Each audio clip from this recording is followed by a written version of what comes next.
welcome to the October edition of BBRO BeetCast. I'm Francesca Broom, your host and Knowledge Exchange Manager for BBRO. Often this time of year we talk about seasonal impacts on the crop, summer drought or the autumn rain, and the ever-changing soil conditions that our maritime climate can cause. But if our recent visits to our trial sites are anything to go by, 2023 has shaped up pretty well. And from our site digs, we're expecting to have yields of 90 to 100 tonnes a hectare. Hopefully the same is going to be for you too. Of course, the one constant for us, from drilling to harvest, relates to virus yellows. Whether it be the early season aphid migration or the end of season virus impact, virus yellows remains a top priority. I caught up with Professor Mark Stevens and Dr. Alistair Wright at Thurston near Bury St Edmunds to discuss our VY trials. Welcome, Mark and Alistair, to the October BeetCast, and I'm really interested to see what's happening in field here at the virus yellow trials, where we've got both Verdi and Goliath. Now, I know Alistair's taken the lead, but Mark, you've got a bit of the overview of the site and what's going on. So, can you just tell us a little bit of background about why Goliath was started? Thank you, Ches. Can't quite believe it's end of September for October posting, so where's the year gone? But in relation to virus yellows trials, we have been working very hard within BBRO and collaborating with the breeders to try and find those new solutions, because we see the use of varieties, as we see with other issues in the crop, as the way ultimately forward to provide that integrated pest virus management strategy. So Goliath and Verdi have gone through various iterations over the years, but for the last 5 years we have developed it in such a way that we're looking at the next year's recommended list. So all the varieties that growers will be able to purchase in 2024 are included to the best of the seed availability back in the spring. And that then sits alongside our Goliath trials, which include all the novel entries that the breeders are working on to find new solutions to virus yellows. So Verdi is everything commercially available to date without any virus yellows claims, apart from the use of Marushka that does sit on the list with virus claim. And then we have Goliath that has all the new entries. And this was sown in April, inoculated in the beginning of June, and on a beautiful late September afternoon looks a testament to the reason why we do this, because we can see various levels of a checkerboard effect. And it's taken us a while to get to this level, because it's actually, this is the 5th year of the Goliath trials. And although, Alistair, you've only been with BBRO 2 years now in official capacity, with your KTP before that, you actually started Goliath, didn't you? Yes, I did. We had to redesign the trial back in 2019 when we initially lost the neonic seed treatment, because we knew we couldn't rely on them to stop aphids spreading virus about. So the name came about as a bit of a joke in the office, because I think it was the largest trial BBRO had at the time, although Goliath 2019 would be about half the size of where we are now. But bringing in the buffer strips, the brassica crops to radish and rye, which hopefully keeps the aphids away from the beet, and if they venture that far into the brassica, they stay there, and it works really well. The control plots are beautifully green this year. They've done superbly, and the virus plots are various different shades of green and yellow. So I'm really excited. I can't wait to see the results when it's lifted in the middle of November. We've got 18 entries in Verdi, so pretty much everything off the RL for next year. So as and when seed order opens, we've tested it for virus, but unfortunately, of course, we won't have that yield data until probably just after Christmas. But what we're actually looking at here is really a testament to your tenacity to keep going, because 5 years is longer than many projects. This is a real ongoing long-term project, and although we're seeing some material coming through now, it's not going to end this year, is it? We're going to be talking about this for another 3-4 years at least, aren't we? So officially, yes, it will come to an end this year, because that's the end of the funding that's signed off. But I'm pretty sure the stakeholder committee will approve another 3 years of testing, Just the form and format that takes and the sites, how many sites we have, need to be considered. But yes, it's a huge undertaking. We have to rear the aphids. That starts in January. And then, of course, getting all the seed in from the breeders is not as easy as it once was since we left the EU. So there's a lot of work for the trials team, for ourselves at Norwich, rearing the aphids, keeping the viruses separate on 3 different sites. And then, of course, the days of reckoning come when we come out and inoculate. And that is a massive effort. And I think there were nearly 30 of us inoculating the polariviruses this year, which we did on the same day. But as you can see, it's worked really well. There's good symptom expression here, and I'm confident we're going to get some fantastic data. And the inoculation days are very much an industry event, aren't they? Because we get NFU along, we get British Sugar along, so it's quite a big group of people that come to support it.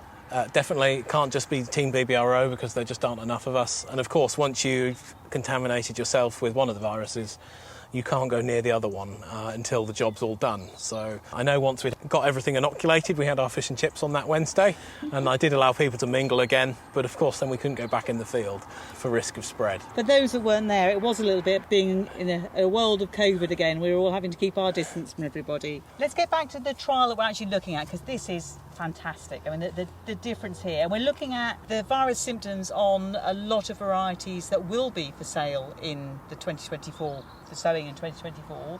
But the most interesting bit, I think, is actually looking at the new material coming through. Definitely. There's a huge effort from all of the breeding houses in Europe to develop genetic solutions to virus yellows. Of course, we're not breeders at BBRO. We're sort of the witch testers. Some of these are already in national listing preliminary trials, so they could well be on the market in the next 2, 3 or 4 years. All I ask of the breeders is that it has to be a variety they expect to make a claim for at least one of the viruses for. So they can submit anything they wish, within reason, and we'll test it for them. It's a complete industry collaboration. It seems to be working really well. If we're seeing a standout variety now that we think carries some kind of resistance or tolerance there, how long roughly would that be before that variety gets to the market? How long's a piece of string? Assuming it's in national listing trials, you're probably looking at 2 or 3 years at the most. But if it isn't, it could be another year or 2 after that. But of course, it's within our powers as an industry really to say we think this variety needs to come to market and we need it as soon as possible. And that's something, Mark, that you're involved with the RL board. Is that something that you'd actually take on to try and bring something to the market quicker? Well, I think we've got to remember that virus yellows is one of our biggest threats to the UK industry. And we need solutions, and in an integrated approach, varieties play a major role in that. And if we've got something of value, and what is particularly noticeable this year, there are definitely several entries that are looking particularly green compared to some of the other marker varieties to beet yellows. Beet yellows is probably our biggest Achilles heel of the 3 viruses. And if we're starting to make some progress there, clearly this is on canopy rather than root yield, that is showing that we are on a journey to ultimately finding some solutions to virus yellows. So if we find something and we've got enough data, then I think we have to make sure that we can get it to industry quicker than we'd normally expect it to do. But clearly it would have to go through some hurdles to make sure that everything else was checked. And you touched sort of the little bit of an Achilles heel for us is looking at canopy, but actually what matters is the root. And when is this going to be harvested, Alistair? We aim for mid-November. That is normally because that's middle of campaign, and sort of that's when we'd need a variety to definitely perform until. So it could be that there are some standout ones today if we were to lift it, but those varieties could then use all that extra sugar up, generating new leaves, whereas others might be storing that sugar. So we'll go for mid-November, always have done, unless something drastic happens, like a disease outbreak in the crop, as we saw a few years ago with some violet root rot. But I'm confident, looking at it today, it will stand the test of time for the next 6 to 8 weeks. Then the trials team will come in and over probably the course of a week or so lift the several hundred plots that are here and make sure all the bags are delivered to Wissington. The beauty of doing these trials over a 5-year period, they're a major undertaking for BBRO, as Alistair's explained. So it's very difficult to do more than one major trial. The power that we've got now is that we have done them for 5 years, and we've included varieties that actually provide some continuity across the 5 years, even though several of those are no longer available commercially.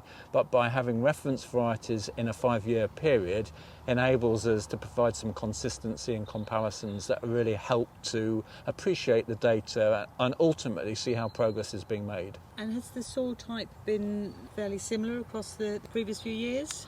Yeah, given the time of year it's lifted, it's desirable to have a lighter soil. This is probably the lightest soil it's been on, so we've been fortunate that we've had a lot of rain this year for analysis. And we have got a number of growers and agronomists visiting this early part of October, and I know that you're shortly going to get the drone out, aren't you, to fly this, so that those that are unable to attend the open day will actually be able to view it via video. Being located here at Rougham is sort of perfect for us. It's within easy travel of Norwich, easy travel of having visitors to show round, which we've been busy as tour guides already this year, and there's many more tours to come. I think it's really important to be able to show off what we've been doing, what the industry and the breeders are achieving, and how varieties really do integrate into an IPM strategy for virus yellows. This details will release everything for the BeetTech 24. Our theme for the year will be IPM. So this links very nicely into that. You'll be presenting the data from the Goliath and Verdi trials. But also, Mark, we're looking at a number of different options, aren't we? So you just tell me a little bit about what's going on with the IPM strategy. So when it comes to virus yellows, clearly the virus trials we're talking about and just described are key, but it's more than that. It's novel approaches to look at aphid control, different approaches with regard to minimising and camouflaging the crop, and looking at alternative approaches that include some of the work that Alistair's been doing on endophytes and different colours. I'm sure many of you remember that probably one of the most famous trials that BBRO has done in the last 2 or 3 years is like using the colours to see if we could actually camouflage the crop and push aphids away. And we've repeated that in much more detail in 2023, and you'll hear more about that in the winter conference in 2024. But it's not also about aphids and virus. You've got to think about some of the other challenges that we have. So we'll update you on some of the work that we've been doing on foliar diseases and Cercospora. And although fortunately it hasn't been a big beet moth year, we mustn't overlook these newer pests that are coming in, and clearly we've got some stories to tell about the monitoring work that we've been doing. And only in the last few days have we been able to introduce a beet moth trial, because we've got a little bit of damage at one of our locations, so we'll be looking at alternative approaches to trying to limit the impact of beet moth as well. So lots to talk about as we go through the autumn and winter. And I saw a smile flick across Alice's face when you mentioned endophyte grass. So that's a little project that you've been looking at particularly, isn't it, Alistair? Yes, we've formalised it a lot more now, but initially I was told about the endophyte grasses when I visited New Zealand just before COVID all kicked off, and these produce toxic alkaloids from a fungus that lives within the grass. And we're really pleased to say that we've secured some funding from both BBRO and the Morley Agricultural Foundation for an MRes project. So that'll be a 1-year master's student based at the University of Nottingham who starts next week, and that will be looking a bit more about how we can integrate the use of these endophyte grasses with beet. And that could be in a whole variety of ways: growing it as a companion crop, leaving it standing and strip tilling into it, or using products such as the hay that's made from it or the grass seed, and using allowing the endophyte and the alkaloids to leach out and then be taken up by the bee. And we are looking at this for virus yellows and obviously deterrent for aphids, but it could have a wider remit than that, couldn't it? Definitely. The first thoughts were for nematode management, and it's been included at docking with the PhD programme looking at free-living nematode and docking disorder management, and had some interesting first signs. And the trial at Morley last year looked really effective against beet moth as well. So I think there's definitely mileage in it. It's just how well it integrates with the sugar beet, how reliable using an endophyte is year in, year out. And also we need to get government to approve these grasses for use in the UK. And obviously we've got to make sure we can also control the endophyte grass once it's established. We don't want it to compete against the beet, do we? Correct, and a bit like we saw with the barley cover crop, timing is critical to stop that competition. And as you mentioned time, I know you need to get the drone out, so I will leave you to get up and do a bit of flying for me, because that drone footage will be part of our Virus Yellows video that we'll be releasing shortly. So thank you both for your time. Thank you, Thanks, cheers. Jez. The Virus Yellow trials at Thurston will be open on the 5th of October. Please book via our website www.bbro.co.uk/events, or watch out for the video which will be released shortly. If you would like basis points for this podcast, the number you need is CP/130820/2324/K. Next month, we'll take a close look at harvest and see how everything's progressing. In the meantime, good luck if your harvesters are rolling, and thank you very much for listening.